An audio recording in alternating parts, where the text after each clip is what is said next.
माधवेंद्रपुरी के विषय में तो सभी जानते हैं और अनेक बार आपने उनके बारे में सुना होगा। और आज लेकिन वो शुभ तिथि है जिस उनकी व्यास पूजा की तिथि है, उनके आविर्भाव तिथि की। जब मायापुर त्योहार आता है तो गौर पूर्णिमा के जो 2 दिन 3 दिन पहले जो द्वादशी आती है, उस दिन उनका कौन सा क्या तिथि है? उनकी तिरोभाव तिथि है। तो माधवेंद्रपुरी का जो ऐसा बताया है कि श्री कृष्ण के प्रति जो महाभाव है वो इस पूरे सृष्टि के अंदर केवल 3 ही लोग प्रकट कर सकते हैं या समझ सकते हैं उसे। कौन कौन है वो? पहली श्रीमती राधा रानी, दूसरे उन्हीं का भाव लेकर कौन प्रकट हुए? श्री चैतन्य महाप्रभु, और तीसरे कौन? श्रील माधवेंद्रपुरी। तो माधवेंद्रपुरी एक बहुत ही विशेष स्थिति है हमारे गौड़ीय वैष्णव संप्रदाय के अंदर, और उनके तत्व के विषय में बहुत लंबी चर्चा की जा सकती है। उनके लीला के विषय में सभी जानते हैं कि किस प्रकार श्री गोपाल को उन्होंने प्रकट किया, जो कि आज नाथ द्वारा के अंदर श्रीनाथ जी के रूप में प्रसिद्ध हैं। तो कैसे वो स्वयं गोपाल आए थे और उनको बोला कि मैं आपका वेट कर रहा था कि कब माधवेंद्रपुरी मेरे सेवा करने आएंगे, और उन्हीं के उनको प्रकट किया, स्थापित किया, उनके सेवा पूजा का एस्टेब्लिश किया। और उसके बाद में गोपाल फिर 2 साल बाद प्रकट होते हैं उनके स्वप्न के अंदर, और क्या कहते हैं? गोपाल कहे पूरी आमार ताप नाही जाए, कि गोपाल कह रहे हैं पूरी आमार है माधवेंद्रपुरी, मेरे शरीर की गर्मी इतने साल में धरती में दबा रहा, अभी तक गर्मी दूर नहीं हुई है, तो आप क्या करो? जगन्नाथपुरी में जाके, मलय में जाकर के आप चंदन लेकर के आओ और मुझे चंदन लगाओ, है ना। तो उनके लिए इतना परिश्रम वो माधवेंद्रपुरी करते हैं उस चंदन को लाने के लिए। और फिर रेमुणा के अंदर क्या लीला हुई? खीर चोर गोपीनाथ। तो आप देखिए, एक तरफ गोपाल और इधर गोपीनाथ जी उनका लीला करते हैं। तो माधवेंद्रपुरी एक बहुत ही विशेष व्यक्तित्व हैं जिनसे भगवान सेवा लेते हैं। और गौर लीला के अंदर जितने बड़े बड़े पर्सनालिटीज हैं, मतलब जितने भी सीनियर मोस्ट डिवोटीज हैं, वो सब किनके शिष्य हैं? माधवेंद्रपुरी के। नाम बताइए थोड़े बहुत। अद्वैत आचार्य, नित्यानंद प्रभु, परमानंदपुरी, ब्रह्मानंद भारती, और भी अनेक अनेक, ईश्वरपुरी, है ना। तो ऐसे अनेक सब लोग माधवेंद्रपुरी के शिष्य हैं। और चैतन्य भागवत हो चाहे चैतन्य चरितामृत हो, दोनों के अंदर माधवेंद्रपुरी के विषय के में विस्तार से वर्णन किया है कविराज गोस्वामी ने भी और वृंदावन दास ठाकुर ने भी। चैतन्य चरितामृत के मध्य लीला के 5वें अध्याय में वर्णन आता है, चौथा अध्याय है, 5वां साक्षी गोपाल की कथा है। तो चौथे अध्याय में श्री गौरांग महाप्रभु, नित्यानंद प्रभु, जगदानंद पंडित और मुकुंद और एक और भक्त के साथ, 4 लोगों के साथ में, दामोदर पंडित, ये 4 लोगों के साथ में श्री गौरांग महाप्रभु पहुंचते हैं। कहाँ? रेमुणा। और रेमुणा पहुंच करके गोपीनाथ जी के दर्शन करके महाप्रभु स्वयं नृत्य करते हैं। और उनको पता था खीर की लीला, तो रात में पुजारी खीर के जितने 12 पात्र भोग लगाए जाते हैं गोपीनाथ जी को, वो सब लाके श्री चैतन्य महाप्रभु को देते हैं। और फिर चैतन्य महाप्रभु किसका गुणगान शुरू करते हैं? श्री माधवेंद्रपुरी का। और पूरा एक अध्याय जो है माधवेंद्रपुरी का गुणगान स्वयं श्री गौरांग महाप्रभु करते हैं। अब वो सब लीला आप सबको पता है, इसीलिए उसको इन्हें चर्चा करके किस प्रकार से श्री चैतन्य महाप्रभु ने, अद्वैताचार्य ने इस तिथि का सेलिब्रेशन किया, व्यास पूजा तिथि माधवेंद्रपुरी का, उसका वर्णन करते हैं श्रील वृंदावन दास ठाकुर चैतन्य भागवत के अंत्य खंड के 4थे अध्याय के अंदर, है ना, कि आज की तिथि को किस प्रकार से सेलिब्रेट किया गया। तो श्री चैतन्य महाप्रभु शांतिपुर आते हैं संन्यास के बाद में, तो ये तिथि भी उसी दौरान पड़ती है, माधवेंद्रपुरी का आविर्भाव तिथि। आज जो हम शांतिपुर फेस्टिवल मनाते हैं उसमें जो डिस्क्रिप्शन वर्णन किया जाता है वो होता है आविर्भाव तिथि का, लेकिन वास्तविकता में फेस्टिवल है तिरोभाव तिथि। शायद क्योंकि सभी गौड़ीय वैष्णव वहां पे होते हैं, इस्कॉन डिवोटीज होते हैं, शायद इसीलिए इस त्योहार को खेत शांतिपुर ग्राम में मनाया जाता है। आप में से कितने भक्तों ने अटेंड किया है शांतिपुर फेस्टिवल? अच्छा, कई लोग, कुछ कम, काफी कम लोगों ने किया है। ऐसा बताया जाता है कि यदि आप मायापुर के अंदर गौर पूर्णिमा की तिथि पे गंगा में स्नान करेंगे, जयपताका स्वामी महाराज बताते हैं, शांतिपुर फेस्टिवल के अंदर वहां पे 50,000 से भी अधिक धामवासियों को क्या किया जाता है उस दिन? आप सोचिए, 50,000 लोगों का भक्तों का प्रसाद बनाया जाता है, खिचड़ी, चटनी और एक स्वीट वो बनाया जाता है, और सब भक्त वहां पे जो है प्रसाद बांटते हैं और प्रसाद पाते हैं। तो जो कोई भी उस फेस्टिवल में कुकिंग में कुछ भी मदद करता है, कुकिंग में, प्रसाद बांटने में, और दोनों नहीं भी कर सकता, सिर्फ प्रसाद प्राप्त करता है, तो उसे क्या प्राप्त होता है?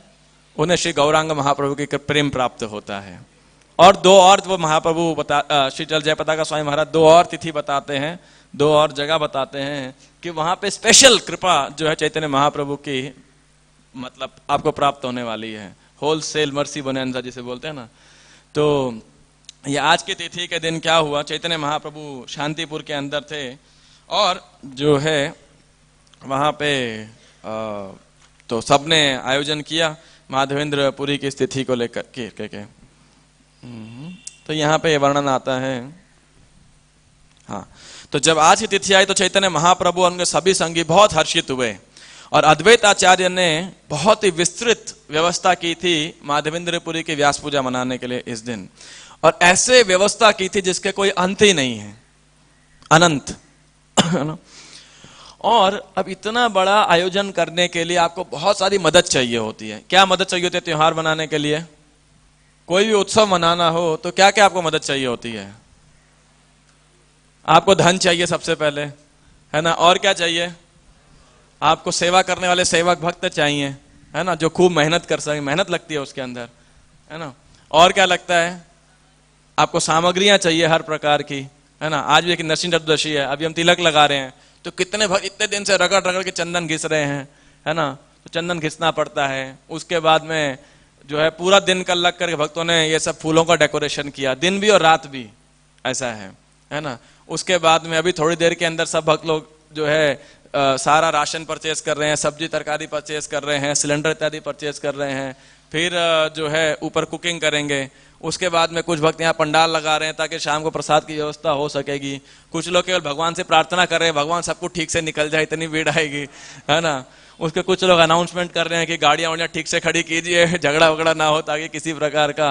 तो खूब व्यवस्था लगती है उसके अंदर, है ना।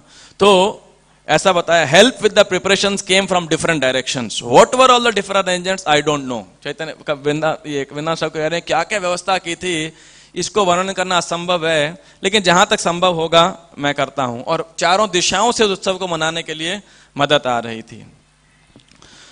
तो हर कोई अपने अपने यथासंभव ऑफरिंग्स लेके आ रहा था, लेकिन फिर भी ऐसा उत्सव मनाना हो तो प्रॉपर मैनेजमेंट करना पड़ता है, आयोजन करना पड़ता है। तो दो प्रकार का आयोजन होता है ना। तो एक आयोजन होता है जिसके अंदर हमें लोगों को बोलना पड़ता है आप ये सेवा करोगे, आप ये करोगे, आप ये सेवा करोगे। मैंने आज सुबह भक्त से पूछा कि आप ये आपकी तैयारी ठीक चल रही है इस पर्टिकुलर कार्यक्रम के लिए? बोला हाँ मुझे भक्तों को पकड़ रहे हैं किसी ना किसी प्रकार से, कोई इधर से आएगा कोई उधर से आएगा, है ना। लास्ट मिनट तक कई बार पकड़ना पड़ता है, लेकिन क्यों? क्योंकि कई बार हम भक्त भी सोचते हैं कि नहीं ज्यादा सेवा कर लिया हमने, शायद समय ज्यादा लगेगा, है ना। कभी कभी ऐसा होता है तो जबरदस्ती कराना पड़ता है कभी कभी। तो कई बार मैनेजमेंट इष्ट गोष्ठी में प्रभु जी कोई नहीं है तो मुझे सेवा दे देना, है ना। बस मेरे पास और भी सेवाएं हैं, कोई एंड में जब बच्चे कोई लेकिन यहाँ का मैनेजमेंट थोड़ा अलग था। क्या एंड था? सब बैठे तो अब अनेकों लोगों के लिए कुकिंग करना है। तो सची माता ने बोला कि मैं सारा कुकिंग देखूंगी, है ना। और जितनी ब्राह्मण पत्नियां थी, वैष्णव की धर्म पत्नियां, सबने बोला सारा कुकिंग हम करेंगे। अभी वो कुकिंग कैसा कुकिंग आप सोचते हैं? मैं थोड़ा डिस्क्रिप्शन करके फिर आपको बताता हूँ वो कुकिंग और आज के कुकिंग में क्या अंतर है। जो लोग बंगाल में रहे होंगे कभी या गाँव में रहे होंगे थोड़ा बहुत आइडिया होगा। शहर के लोगों को आइडिया लग ही नहीं सकता कि कुकिंग होती क्या है ना। और आजकल की माताओं को तो कतई नहीं है ना, जहाँ पे इंस्टेंट फूड का जमाना है। तो एनीवे, तो सची माता ने एक्सेप्ट किया। इसके बाद में नित्यानंद प्रभु ने क्या सेवा स्वीकार की कि हम सभी वैष्णव जितने आएंगे उनको वेलकम करेंगे, जो है उन वैष्णवों का स्वागत करेंगे। फिर एक भक्त ने बोला कि सब भक्तों को लगाने के लिए मैं चंदन का पेस्ट जो है घिसूंगा। तो दूसरा बोला मैं माला बनाऊंगा। अभी तो देखिए माला रेडीमेड आती है, चंदन का पाउडर रेडीमेड होता है ना। तो एक बोला कि जितना पानी लगेगा, पानी किस लिए लगेगा? भोजन बनाने के लिए, बर्तन धोने के लिए, वैष्णव आएंगे उनका चरण पाद संवहन करने के लिए, उनका हाथ धुलाने के लिए, सब चीजें पानी लगेगा। तो पानी मैं लेकर के आऊंगा। ऐसा नहीं था मोटर थी, बोरिंग थी, है ना। दूसरा बोला कि अब रहेंगे प्रसाद पाएंगे, सब जगह सफाई मैं करूंगा, है ना। और एक बोला कि सभी वैष्णव के चरण मैं धोऊंगा, तो कोई बोला सब जगह जो पताकाएं और झंडे लगाने होंगे वो मैं लगाऊंगा। तो दूसरा बोला कि जो है कोई बहुत बड़े बड़े जो है सामग्रियां भर के दान राशि लेकर के आया, जिसके अंदर खूब सामग्री थी। तो कोई जो है बर्तन लेकर के आया बड़े बड़े, क्योंकि उसमें कुकिंग करके रखना होगा, बांटना होगा सब। तो कुछ भक्तों ने कहा हम संकीर्तन करेंगे, और कुछ जो है नृत्य करने लगे। अर्थात कोई भी वेला नहीं बैठा था, खाली मतलब स्पेक्टेटर कोई नहीं, दर्शक कोई नहीं था, कोई भी मेहमान नहीं था, सब व्यक्ति होस्ट था। ये एक फेस्टिवल होता है। कई बार हम फेस्टिवल में देखते हैं भक्त लोग अब सोचते प्रभु जी हमें कोई सेवा मिली नहीं, तो आप वॉलंटरी आइए पहले और सेवा मांगिए और सेवा करने की योग्यता भी रखिए। अब भक्त लोग बोलते हैं नहीं मेहनत वाली मत सेवा दे, थोड़ी आराम वाली सेवा होगी वो हम कर लेंगे, है ना। नहीं, फेस्टिवल मतलब हर आदमी को सेवा होनी चाहिए। और ऐसा नहीं कई लोग तो बैठ के सिर्फ बातें कर रहे होते हैं फेस्टिवल के बाद में, ऐसा नहीं। फेस्टिवल मतलब है हर आदमी, अगर आपको कोई सेवा नहीं मिली तो क्या करना चाहिए? हाँ जी, कीर्तन में बैठो और नृत्य करो भगवान की प्रसन्नता के लिए। तो ये फेस्टिवल की स्पिरिट होती है। तो फिर आगे क्या हुआ? तो कुछ लोग घंटी बजाने लगे, कुछ ने बोला हम शंख बजाएंगे। तो कुछ लोगों ने जो है बैकअप के अंदर, क्योंकि श्री विग्रह की जब आप पूजा करते हैं तो बैकअप में बहुत सारा आयोजन लगता है, प्लेट पूजा की सामग्री इत्यादि करना, आयोजन करना। तो कुछ लोगों ने वो करने लगा।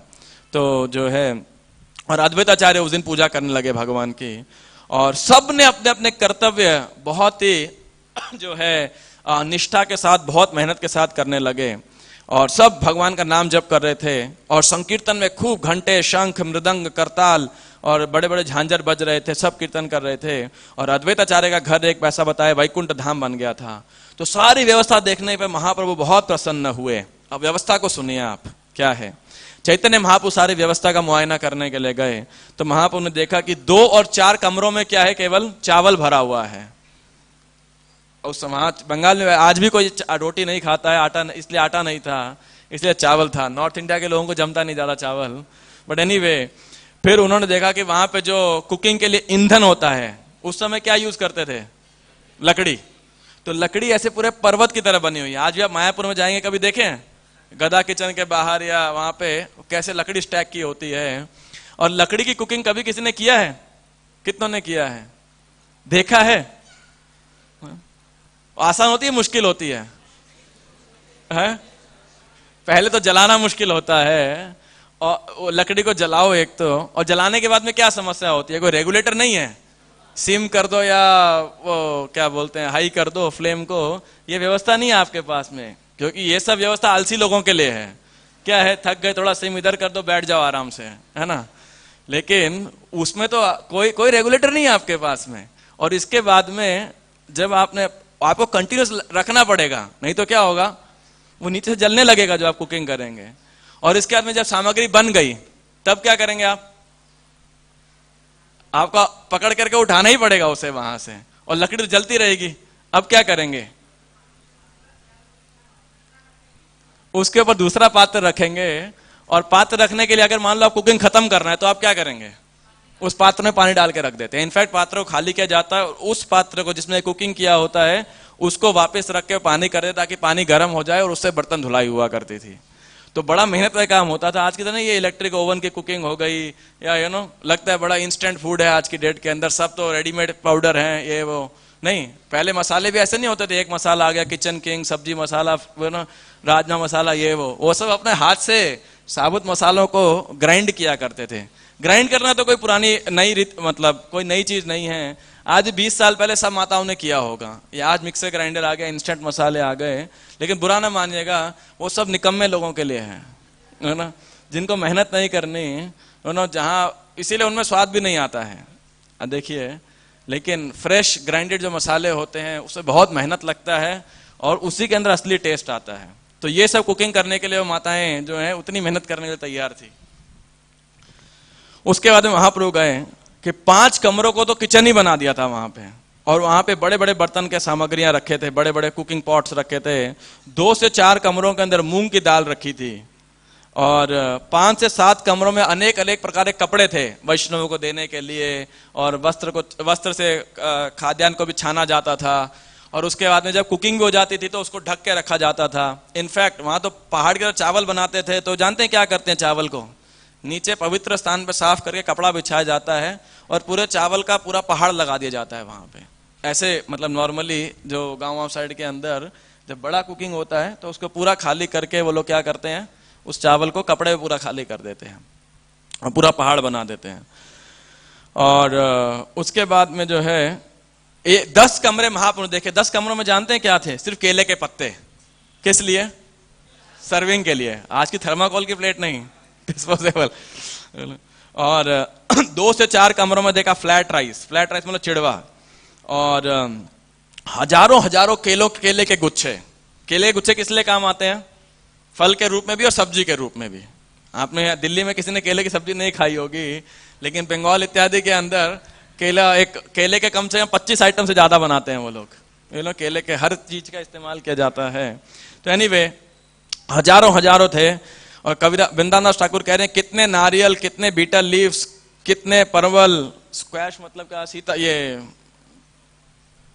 लौकी या भोपला जिसे क्या बोलेंगे, सीताफल बोलते हैं, क्या बोलते हैं वो जो बड़ा बड़ा रहता है, और बैंगन, खोड़ा, आलू, शाक इत्यादि। कह रहे कितने कमरे इनसे भरे थे पता नहीं।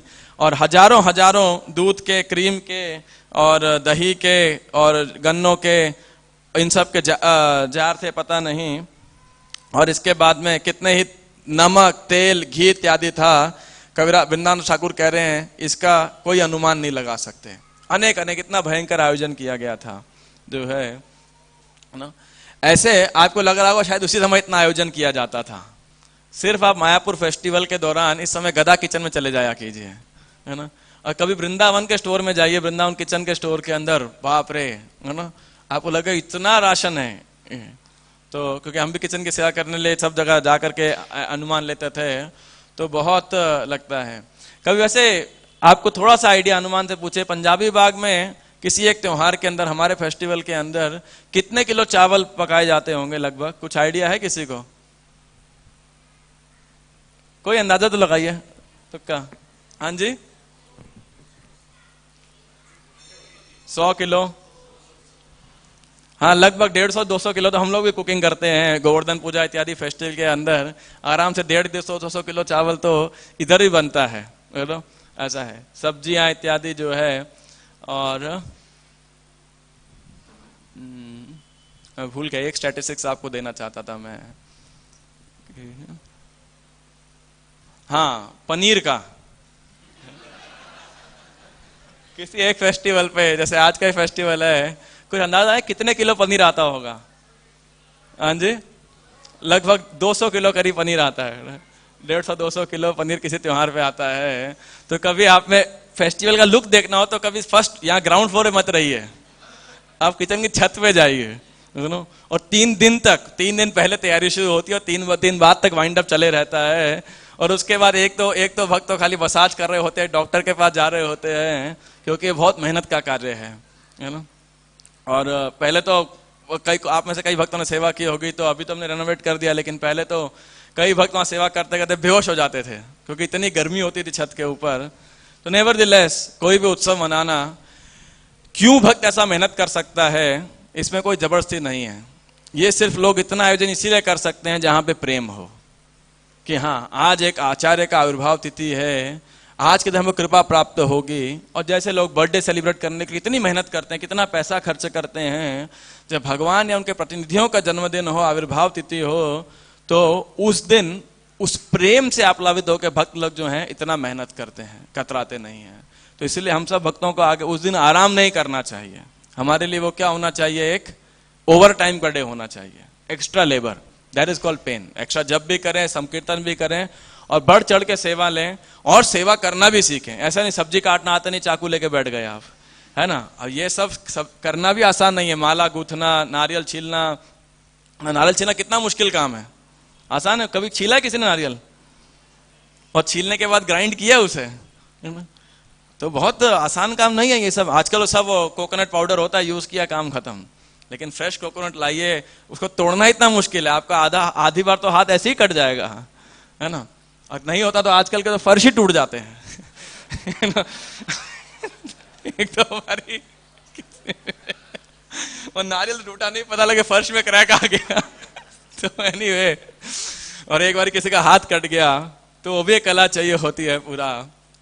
तो एनीवे, लेकिन फेस्टिवल मतलब कि सब मेहनत शारीरिक श्रम करने के लिए तैयार हो।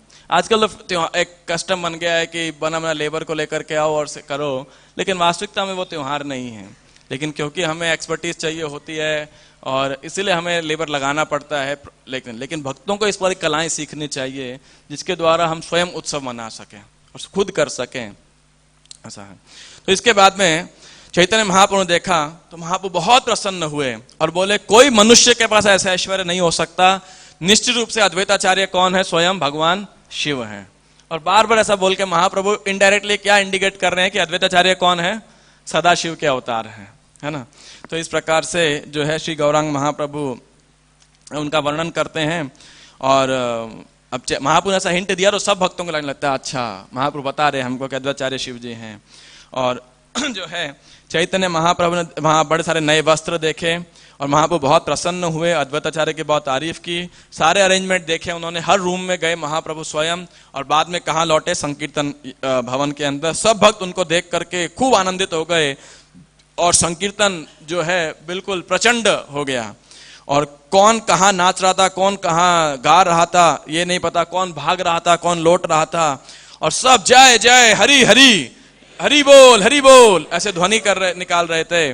सभी वैष्णव के शरीर पर चंदन लगा था, सबने माला डाल रखी थी और जब भगवान के साथ सब भक्त नृत्य कर रहे थे और डांस कर रहे थे और कीर्तन कर रहे थे और भगवान हरि के नामों का सब जगह गुणगान हो रहा था। नित्यानंद प्रभु नृत्य करने लगे, अद्वैताचार्य प्रभु नृत्य करने लगे, हरिदास ठाकुर बहुत लंबे समय तक नृत्य करने लगे। और जब सारे भक्त लोग नृत्य करके रुक गए तो कौन नृत्य करना शुरू किया? श्री गौरांग महाप्रभु अकेले। अभी तक भक्तों के साथ कर रहे थे, अब सब भक्त साइड में खड़े हैं और महाप्रभु अकेले नृत्य कर रहे हैं। उसके बाद में पहले सब भक्तों ने नृत्य किया, फिर महाप्रभु ने, और उसके बाद सब भक्त और महाप्रभु इकट्ठे नृत्य करने लगे। चैतन्य महाप्रभु बीच में नृत्य करने लगे और सब भक्त सर्कल बना के उनके आसपास नृत्य करने लगे। जब पूरा दिन, कितना कीर्तन नृत्य किया उन्होंने? ऐसा बताया, पूरा दिन इस प्रकार से कीर्तन और नृत्य किया उन्होंने। और बाद में चैतन्य महाप्रभु ने सब भक्तों को बोला, अब क्या होगा? महाप्रसादे गोविंदे, है ना। तो और फिर जो है तो सबसे अनुमति लेके अद्वैताचार्य जितनी ग्रैंड फीस्ट बनी थी वो सब लेकर के आते हैं। महाप्रभु बीच में बैठते हैं, सब भक्त उनके आसपास बैठते हैं।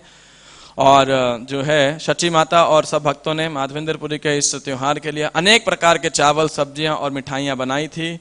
और माधवेंद्रपुरी के विषय में चर्चा करते हुए सभी चैतन्य महाप्रभु उनके भक्त प्रसाद पाते हैं। भगवान कहते हैं कि जो भी स्थिति पे श्रीपाद माधवेंद्रपुरी की उपासना करेगा, पूजा करेगा, निश्चित रूप से उसे भगवान श्री कृष्ण के प्रति शुद्ध भक्ति प्राप्त होगी। श्री माधवेंद्रपुरी की। आप सबको खुशी नहीं हुई? माधवेंद्रपुरी की उपासना करके कृष्ण जो है प्रेम सबको प्राप्त होगा, है ना। तो ऐसा महाप्रभु का वचन है। कविराज गोस्वामी ने किसको दिया था? कृष्ण भक्ति पाए तार्क ये करे स्मरण। तो इसीलिए निश्चित रूप से आज के दिन शॉर्टकट है आपके पास में, कम मेहनत और ज्यादा परिणाम आप कृपा प्राप्त होने वाली है। और उसके बाद में सब भक्त जो है प्रसाद पाया, बाद में सबने अपना मुख इत्यादि धोया। फिर अद्वैताचार्य जो हैं चंदन लेकर के आते हैं, माला लेकर के आते हैं और महाप्रभु के सामने रखते हैं। महाप्रभु जो है स्वयं अपने हाथ से सबके भक्तों के चंदन लगाते हैं और माला पहनाते हैं उन्हें इस प्रकार से। और सब भक्त बहुत संतुष्ट होते हैं, बहुत आनंदित होते हैं और हरि हरि का उच्चारण करते हुए सब भक्त वहां से जाते हैं। तो इस प्रकार से वृंदावन ठाकुर इस त्योहार का, आज के उत्सव का जो है माधवेंद्रपुरी की आवर्त तिथि का जो है वर्णन करते हैं। तो माधवेंद्रपुरी के विषय में चैतन्य महाप्रभु ने एक बहुत सुंदर श्लोक बोला था। महाप्रभु जब वृंदावन यात्रा में जाते हैं, मथुरा जब पहुंचते हैं तो एक ब्राह्मण उनके पास आता है और अपना परिचय देता है कि मैं सानोदिया ब्राह्मण हूं और श्रीपाद माधवेंद्रपुरी जब ब्रज में आए थे तो मैंने उनकी सेवा की थी, मेरे यहाँ वो रुके थे। तो महाप्रभु बहुत प्रसन्न होते हैं उनसे मिलकर और अपने दादा गुरु, अपने परम गुरु श्री माधवेंद्रपुरी के विषय में सुन करके, और तब वे उनका गुणगान करते हुए ये श्लोक बोलते हैं। धर्म स्थापन हेतु साधुर व्यवहार, पूरी गोसाई रे आचरण से ही धर्म सार। धर्म स्थापन हेतु साधुर व्यवहार, पूरी गोसाई ये आचरण से ही धर्म सार। तो बोले धर्म स्थापन हेतु साधुर व्यवहार, भक्त के आचरण से धर्म के वास्तविक प्रयोजन की स्थापना होती है। यदि आपसे कोई प्रश्न पूछे कि हम धर्म को कैसे समझ सकते हैं, तो धर्मस्य तत्वम निहितम गुहायम महाजनो ये न गता स पंथा, कि धर्म के तत्व को समझना लगभग असंभव है, लगभग, क्योंकि धर्म के इंस्ट्रक्शंस है बहुत कॉन्ट्राडिक्टरी है। जैसे बताया गया है, एक इंस्ट्रक्शन दिया जाए यदि, तो जो है ऐसा बोला जाता है कि एक किसी भी मनुष्य के ऊपर 5 प्रकार का ऋण होता है, देवताओं का, ऋषियों का, पितरों का, और किसका, देवर्षि भूताप्त नृणा, अन्य जीवों का। ऐसे 5 प्रकार का ऋण है। अब आप ऋषियों के प्रति ऋण कैसे चुका सकते हैं? ब्रह्मचारी रह करके। और पितरों के प्रति ऋण कैसे चुका सकते हैं? संतान उत्पत्ति करके। अभी दोनों कॉन्ट्राडिक्टरी है कि नहीं है? राइट और रॉन्ग? ये दोनों चीजें आपस में विरोधाभास है। धर्म में तो समझा कैसा जाए, एक ही श्लोक में कंप्लीट विरोधाभास है। तो इसीलिए जो है महाजनो ये न गता स पंथा, केवल महात्माओं के चरण चिन्हों का पालन करके हम धर्म को समझ सकते हैं। और यही महाप्रभु कह रहे हैं कि पूरी गोसाई ये आचरण से ही धर्म सार, कि पूरे माधवेंद्र पुरी के जो आचरण है वह धर्मों का सार है। इसीलिए जो वरिष्ठ वैष्णव हैं, सीनियर डिवोटीज हैं, उनका कर्तव्य है कि वे अपने आचरण से धर्म को सिखाएं। ये सबसे बड़ा दायित्व है। हम इस्कॉन संस्था के अंदर भी जो भक्त दीक्षा लिए हैं, बाद में ब्राह्मण दीक्षा ले रहे हैं और आगे अन्य सेवाएं कर रहे हैं, पदाधिकारी हैं, उन सब का कर्तव्य है कि अपने आचरण से जो है वह धर्म के स्थापना का सिद्धांत के स्थापना करें। जो भी चीज हो वो धर्म के सिद्धांत को लेकर के हो। और धर्म को समझना बहुत ही आसान नहीं है, इसीलिए हमें वैष्णव की आवश्यकता होती है और कहीं पे स्पेकुलेशन का कोई विषय ना हो, है ना। इसलिए हमने कई बार देखा, जितने श्रील प्रभुपाद जी के शिष्य हैं उनके लिए क्या प्रमाण है? Srila Prabhupada did that, Srila Prabhupada said this, Srila Prabhupada did that, Srila Prabhupada said this. क्यों? क्योंकि प्रभुपाद जी ने जो कहा वो धर्म का सार है। जब तक हम प्रभुपाद जी की नीति को, प्रभुपाद जी के सिद्धांत को, प्रभुपाद जी की शैली को जागृत रखेंगे, तब तक इस्कॉन संस्था के भी जो है धर्म स्थापन करती रहेगी। तो ये एक बहुत महत्वपूर्ण चीज है। तो आज के दिन माधवेंद्रपुरी से भी हम प्रार्थना करें कि उनकी कृपा हमको प्राप्त हो। श्रील माधवेंद्रपुरी आविर्भाव तिथि महोत्सव की जय।